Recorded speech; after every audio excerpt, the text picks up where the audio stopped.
Clifford Hopia, opisyal ng Magnolia Hotshots.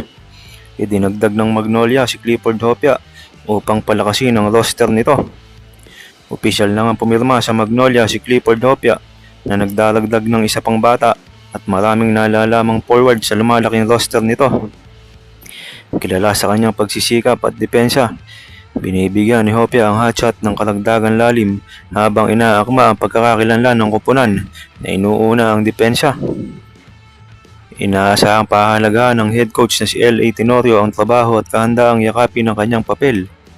Sa ilalim ng sistema ng Magnolia, hinihikayat ang mga batang manlalaro na pagbutihin ang kanilang mga minuto sa pamamagitan ng depensa, enerhiya at consistency na mga katangiang naipakita na ni Hopia. Si Clifford ay isang masipag na manlalaro na may malaking potensyal. Kung patuloy siyang matututo, mananatiling disiplinado at yayakapin ng sistema ng Magnolia, naniniwala ang marami na maaari siyang maging isang mahalagang bahagi ng koponan na ito. Ang uri ng mensahe na sumasailalim sa filosofiya ng Magnolia sa pagpapaunlad ng manlalaro ay makikita kay Clifford Hopia.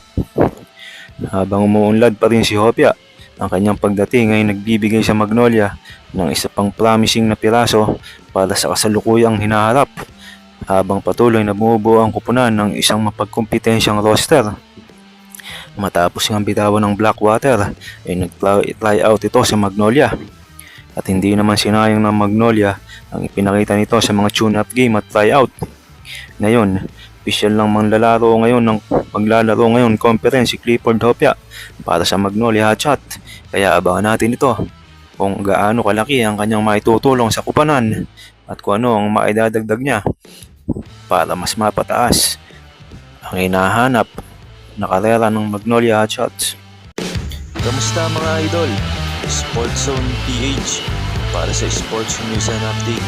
Kung bago ka pa lamang dito sa channel ko, pindutin mo na ang subscribe button at notification bell para lagi kang update sa mga sports news.